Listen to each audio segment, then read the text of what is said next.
ආයුබෝවන්. ඔබ කරන ඕනෑම වැඩක් මනෝවිද්‍යාව භාවිතෙන් ගොඩදාගන්නේ කොහොමද? ඒ වගේම මනෝවිද්‍යාව භාවිතෙන් සමාජයේ ඕනෑම කෙනෙකුගේ මනස කියවන්නේ කොහොමද? ඉතින් ඒ සියල්ලටම විසඳුම් වශයෙන් අපි අද අරගෙන ආවා ඵලදායී හා වැඩ කරන මනෝවිද්‍යාත්මක ට්‍රික්ස් කීපයක්. එහෙනම් වැඩි කතා ඕනේ නෑනේ. අපි යමු වීඩියෝ එකට.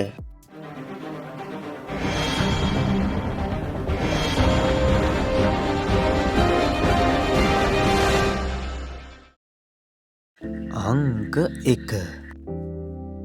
ඔයා ඔයාගේ ප්‍රේමවන්තයා එක්ක හරි ප්‍රේමවන්තිය එක්ක හරි එහෙමත් නැත්නම් ඔයාගේ හොඳම යාළුවා එක්ක රණ්ඩු වෙනවා.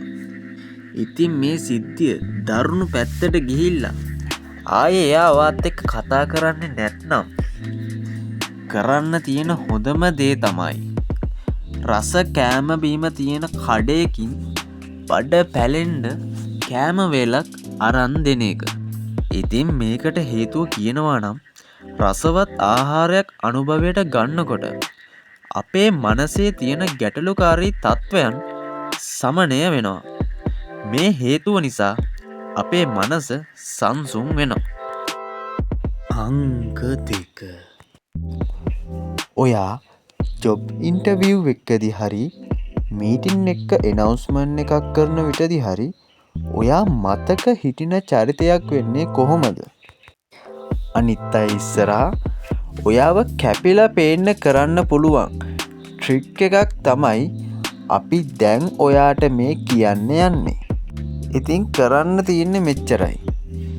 මේ ට්‍රික් එකේ ප්‍රධාන සංකල්පය තමයි යම් පුද්ගලයෙක් යම් කිසි දෙයක මුල කොටස සහ අන්තිම කොටස පමණක් මතකයේ රැඳෙන බවට විද්‍යාත්මකව තහවුරු වෙලා තිබෙනවා. උදාහරණයක් වශයෙන් ඔයා දුරකථන අංකයක් මතක තියාගන්න උත්සාහ කරනවා කියලා හිතන්න. නමුත් බොහෝ අවස්ථාවල ඔයාට මතකයේ තැන්පත් වෙන්නේ දුරකථන අංකේ මුල කොටස සහ අග කොටස විතරයි. ඉතින් මැද අංක ටික බොහෝ වෙලාවට මතකයේ රැඳෙන්නේ නැහැ. ඉතින් අදහස් වෙන්නේ කතාවක මුල සහ අග අපේ මතකයේ තැන්පත් වෙන බවත් මැද කොටස ඊතරම් කියාවෙන්නේ නැති බවත් අපිට තහවුරු වෙලා තියෙනවා. ඉතින් අපි කොහොමද මේ සංකල්පය භාවිතා කරලා ජොබ් ඉන්ටර්විව් එකදී හරි මීටින් ඇනවුස්මන්ට් එකදී හරි කැපී පෙනෙන චරිතයක් වෙන්නේ? ඉතින් ඔබේ කතාව විශිෂ්ට විය යුතුයි. ඒ වගේම ඔබේ කතාවේ මුල සහ අග කොටස අති විශිෂ්ට විය යුතුමයි. අංක 3. ඔයා කැමතිම දෙයක් වෙන කෙනෙකු හරහා කරගන්න පුළුවන් කිව්වොත් ඔයා විශ්වාස කරනවද?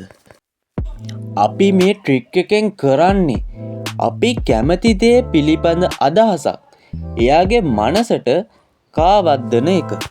අපි මේකට උදාහරණයක් ගත්තොත් ඔයා ගර්ල්ෆ්‍රෙන්ඩ් එක්ක හරි බොයිෆ්‍රෙන්ඩ් එක්ක හරි මූවි එකක් බලන්න යන්න ප්ලෑන් කරනවා.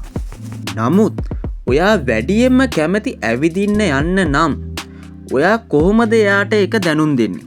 කොහොමද වැඩේ ගොඩ දාගන්නේ? සරලයි.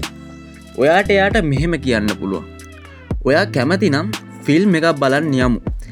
හැබැයි මම කැමති අපි ඇවිදින්න යනවට. ඉතින් මේ වගේ අදහසක් ඔළුවට දැම්මොත් බොහෝ වෙලාවට ඔහු හෝ ඇය ඔබේ මේ තීරණය සලකා බලා ඔබේ තීරණයට එකක වෙනවා නියතයි. ඉතින් අලුත් වීඩියෝ එක දාපු ගමන් ළඟටම ගෙන්න ගන්න අපේ YouTube channel subscribe කරන්න අමතක කරන්න එපා. ඔබට එහෙනම් සුබ දවසක්.